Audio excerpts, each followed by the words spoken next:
Nimugi sana muraithiria umwega wa Miro TV ukambitikirio kairin kethirange kugwatwo geni ndene ya mubango jwa Ngambanio. Ngambanio nera twethakira tukiariria mantu jagie mici na ibijiro ithirito kithingatiria Dr. Bishop Linus Mwenda agitweja mataro na ibikinya na aru komba kuthwo kithingatiria nikenda ningi muchijo kujukomba kuthwo jugikara bwega ninkuretrete mubango juju mitawa Gloria Mwirigi no raitha ndene ya studio chetu twina Dr. Bishop Linus Mwenda uroga ukethia na kumira tukomba kuthwa tukiendelea na naru ingwitikia tukethra tukiado topic imbi murungu endaga kumania na family kana gitumi kia murungu areta mubango jo family nembio. Karibu sana daktari. Asante sana Madam Gloria. Thank you. Nashukuru kwa hii ukaribishwa. Asante. Asante kwa hii nafasi. Thank you sir. And our viewers, Mungu awabariki sana. Karibuni na wasalimia. Majina mmeambiwa.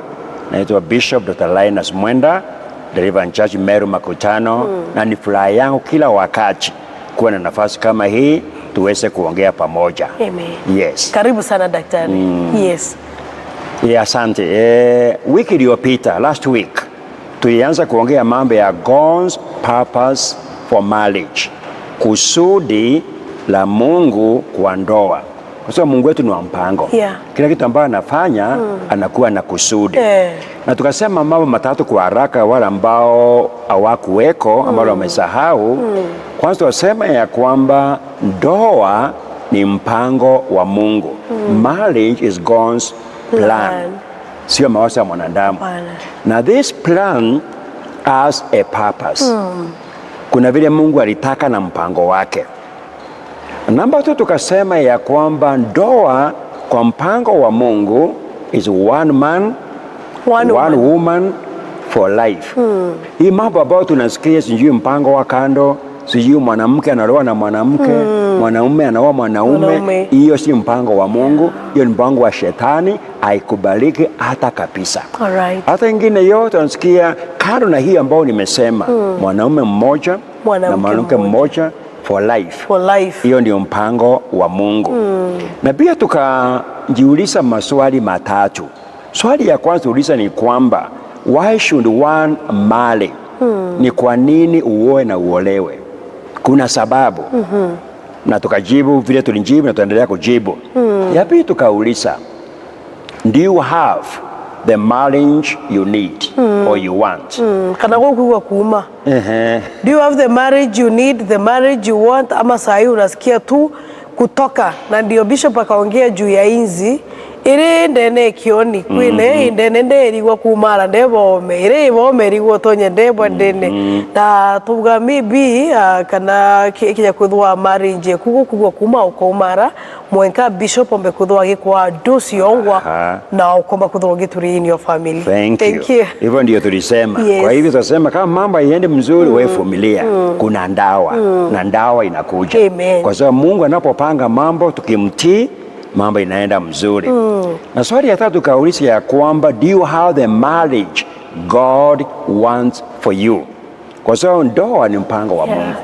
Inaweza kuwa unaona kama ni mzuri lakini inaingiana na mpango wa Mungu kwa maisha yako. Na tunaongea kwa wale ambao wameoa, hata vijana wa kike na wa kiume ambao wanatarajia kuoa. Kama ndoa itasimama, vijana lazima tujue mpango wa Mungu na tujenge kulingana na mpango wa Mungu. Amen. Alafu tukasema mawili haraka ili tuende mbele.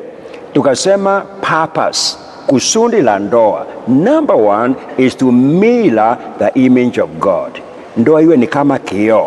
Unapoiangalia unaona Mungu na mpango wake. Na maandiko yanatuambia kwa Biblia, na nitasoma ya kwamba marriage is a mystery. Ya kwamba ni siri. Lakini naongea juu ya Yesu na kanisa. Ya kwamba Yesu anaitwa bwana harusi. Na kanisa inaitwa bi harusi. Kwa hivyo ndoa ni huo mfano ambao unapoangalia ndoa sio ndoa zote. Ni ile ambayo iko na afya, ambayo inaendelea vizuri, ambayo inafanya kazi, ni kama kioo isa mila. Unaona mpango wa Mungu. Amen. Unaona bwana harusi na bi harusi. Na inamaanisha vile Yesu anapenda kanisa na anaongoza kanisa na alijitolea kwa ajili ya kanisa. Kila mwanamume ambaye ameoa Na yule ambaye anafikiria kuoa, uwe tayari kujitoa muhanga kwa ajili ya mke wako. Hallelujah. Na jamii yako. Amen. Kupenda na kuongoza. Amen. Hallelujah. Amen. Pia inamaanisha vile kanisa linamtii Kristo, linamtumikia Kristo, linamfuata Kristo. Mama, kama umeolewa na unataka ndoa iende vizuri, lazima uwe tayari kutii kwa mume wako, kufuata anapoongoza na kumtumikia. Sasa hiyo ndiyo mila.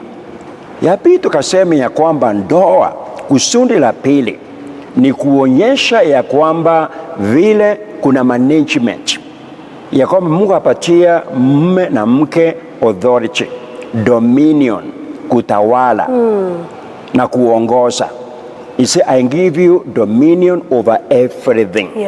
Ya kwamba kusudi la pili la ndoa ni kusaidia Mungu katika management ya mambo yake na ufalme wake. Amen. Na tukasema hiyo management inaanzia nyumbani. Hallelujah. Amen. Ya kwamba baba na mama wana manage watoto vizuri, kwa tabia nzuri, kumcha Mungu. Kwa hivyo kama unashindwa na watoto nyumbani, tayari umeshindwa na kazi ambao Mungu amekupatia. Na Mungu amwambia Ibrahimu, nitakubariki kwa sababu ninajua utaongoza watoto wako kwa njia za Mungu. Kwa hivyo hapo ndio management inaanzia pale nyumbani. Mama anatii mzee, watoto wanatii wazazi, because you are a good managers. Okay, Bishop, hapo sorry sana kwa kukata. Hamna shida. Hapo kwa watoto, because ni management Mungu alikuwa anaangalia. Hapo kwa watoto na wazazi, unapata kuna wazazi wengine hawaeleani na watoto. Does it mean it is because of poor management ama nini na kuanga shinda? Sababu hiyo tumeiona sana sana kwa familia nyingi. Swali nzuri. Hata katika hali ya kawaida kuna watu wamepatiwa nafasi na jukumu ya management. Iwe ni shule, iwe ni organization fulani, unaona haiendi vizuri, inaenda mbaya.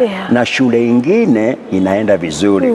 Hivyo hivyo katika boma, na kuna boma ambayo mama na mzee wako sawa, watoto wako sawa, lakini wengine imeharibika. So maana ni kwamba either poor management ama wale hawajachukua majukumu yao seriously.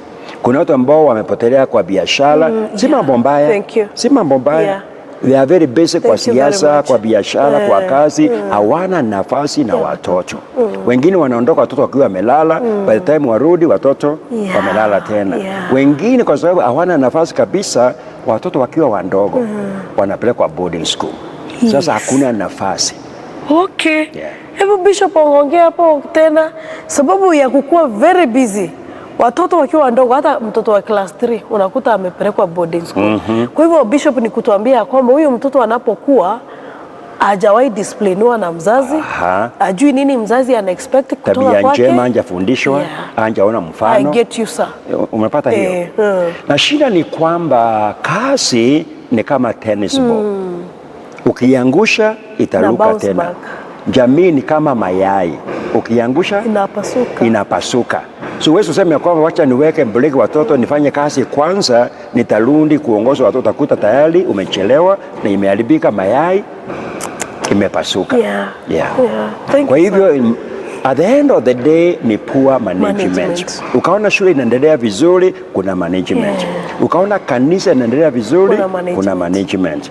Hata taifa, ukaona nchi inaenda vizuri, ni management. So ukaona jamii ambayo inaendelea vizuri, ni management. Thank you. Na Mswahili akasema ya kwamba ukiona vielea, jua vimeundwa. Right. Thank you very much. Tuko pamoja. Kwa hivyo tukasema ya kwamba hiyo ndio sababu ya pili, to bring management, kufanya kazi pamoja na Mungu. Iwe nyumbani kuna management, kazini iwe ni kulima ama ni biashara, tunafanya tukiwa pamoja, mume na mke, kuna umoja, tunafanya pamoja. Alafu ya tatu ni pale kanisani. Tungetaka kila mzee, kila mama, tunaongoza jamii yetu pale kanisani na tunafanya kazi pamoja. Kuna makesa ambao wanaona ya kwamba either wazee hawakuji, na kama watakuja, mzee anaingia kwa mlango moja, mama ingia na mlango wengine, wanakaa mahali tofauti kwa sababu hakuna amani, hakuna umoja. So urienda kutuira for example a wife and a husband. Vejita kanisa ne babata ni ukarande amwe. Unajua hii ni mpango wa Mungu. Na mpango wa Mungu kuna makusudi. Yes. Yeah. So wakati Mungu ameleta pamoja sehemu ya kwamba those that God has joined, let nobody put asunder. Wale Mungu ameleta pamoja. Yes. Wasitenganishwe. Kwa hivyo mnakaa pamoja, actually umoja ambao tunaongea is a process. Mmefikiria pamoja, mmeomba pamoja, mmeongea, mmekosana na mmekubaliana. Ni kama hii ng'ombe ya murao, inalima. Ukiona inalima vizuri haikuanza hivyo. Ilianzia moja inafuta pande nyingine, inafuta pande, inaona kwamba inaumizana. Then nasema kwamba wacha tukubaliane, tufanye kazi pamoja. So ukiona ndoa ambayo iko ni watu wamekubaliana, wengine wamekuarusana, akasema basi wacha hii mambo ya kuarusana, tuachane naye, tupange pamoja, tulime pamoja. Na kulima sasa ni kujenga jamii na watoto na maendeleo. So pale kazini tuko pamoja. Nyumbani kuna umoja. Kanisani tuko pamoja. Thank you. Ingwethikia Asha siba kuigwa, Asha sibarabethagira be kanisende. Tafadhali wewe. Shida si Asha madam. Hapana. Ni kama ile story ya Anania na Safira. Anania anakuja kanisa mbele, mama anakuja masaa matatu amechelewa. Sasa by the way, of course Asha sasa hata kaa kuwapanganisha. Sasa shida ni kubwa kuliko Asha. Thank you very much. So shida iko nyumbani, Mungu atusaidie tutatue pale nyumbani, tunapoondoka tunaondoka pamoja. Amen. Ite mweja thongereti ungi na weja arigeti. By the way Bishop, I came to realize kuna bibi na bwana wapendi kutembea pamoja. Hata ukiwaona wako kwa gari utajua tu huyu ni bibi yake sababu wapigi story. Hata hii meri yetu hata ni mbaya zaidi. Ukiona mzee na mama wanatembea pamoja na wanaongea na wanacheka, huyo sio bwana na bibi. Ndio nilisikianga. Ulisikia hiyo? Lakini ukaona mzee anatembea mbele na mzee na mama kwa nyuma anajaribu kumshikia na mama mzee anaongeza. Huyo ni bibi na bwana. Hiyo ni bibi na bwana na hiyo si mpango wa Mungu. Thank you sir. So wakati hiyo inaendelea, unjua kwamba mpango wa Mungu lazima upingwe na shetani. Na shetani akona mbinu mingi. Ya kwanza kuna ipusa wedge between spouses. Ili aweze kupasua kuwe na mwanya. Na tunasema usipojenga ufa utajenga ukuta. So anaweka wedge, kunakuwa na separation. Tusipongundua alaka mme na mke tujenge, anakuja anajenga ukuta called separation. So inaanza kuwa na ni separation, alafu inakuwa isolation. Mnatenganishwa kabisa. So kwa haraka hiyo ndio tulisema wiki iliyopita ya kwamba Mungu ako na mpango. Na huu mpango unatimiza kusudi lake. Na kusudi la Mungu ni kwamba tuwe pamoja, tujenge pamoja, shetani asipate nafasi. So sasa niendelee niseme mambo mengine mawili. Ya kwanza kusudi la tatu is to mutually complete one another. Mutually complete one another. Mungu alimuumba mwanamume akimhitaji mwanamke na mwanamke akimhitaji mwanamume. And God said, I'll make a helper suitable to you. Wacha nikusomee kwa maandiko ni Genesis chapter 2 and verse 18. Then the Lord God said, it is not good for the man to be alone. I'll make a helper suitable for him. Kila mwanamume anahitaji mwanamke na kila mwanamke anahitaji mwanamume. Na tusema ndoa halisi is one man and one woman. Hallelujah. Na ni Mungu anasema sio vema mwanamume awe peke yake. Nitamuundia msaidizi ambaye anamfaa. 1 Corinthians 11 and verse 11 inasema hivi, however in the Lord neither is woman independent of man, nor is man independent of woman. Ya kwamba mwanamume anamhitaji mwanamke na mwanamke anamhitaji mwanaume.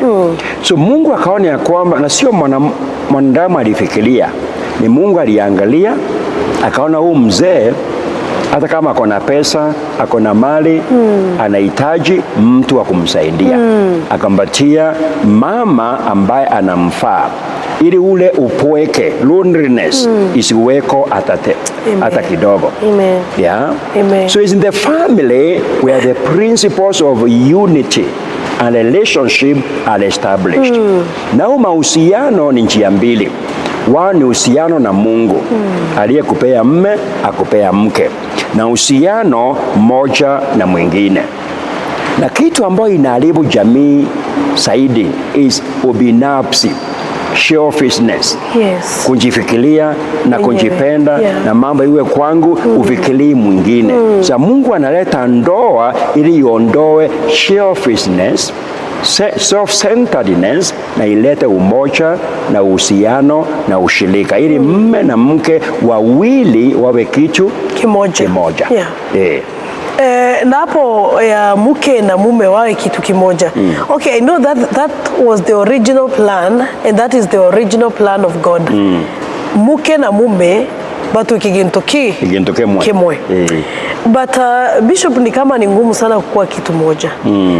Ni process ya kukua kitu moja ni gani? Sababu ukiangalia wale wengi bado hawajakuwa kitu moja. Na wengine maybe hata wamekaa kwa marriage more than 10 years. Na bado hawajakuwa kitu moja. No, ukoona kuna separation chara angi. So process hiyo utuika kitu kimuimbi. Thank you so much. Yesu ni nzuri.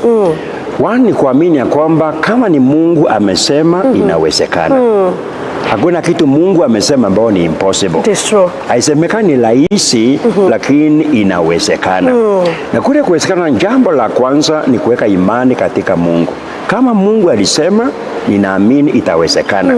Na hiyo ndio tutakuwa tunaongea wiki njao, mambo ya majukumu ambao tumepewa, na vile Mungu atupatia neema ya kufanya yale majukumu. Na hiyo majukumu sio rahisi. Mungu asipokusaidia haitawezekana. Ndio maandiko inasema, unless the Lord builds the house, the work of the builders labor in vain. Kwa hivyo unless Mungu ajenga nyumba, wale ambao wanajenga ni kazi bure. Kwa hivyo tutakiwa tuongea kwamba hii majukumu ni mingi. Kwa hivyo jambo la kwanza ni kuamua nitamwamini Mungu. Hapo ndio maombi inaingia. Hapo ndio kanisa inaingia. Ili Mungu atupatie neema ya kupenda na kutii. Jambo la pili ni kuamua. Hakuna kitu rahisi katika maisha. It is true. Kama umefanya biashara, sio rahisi. It is not easy. Kulima sio rahisi. Si rahisi. Kama umesoma, si rahisi. Kwa hivyo hakuna kitu rahisi katika maisha. Kwa hivyo unang'ang'ana, unajikaza, na unaamua kwamba siachili mpaka nifaulu.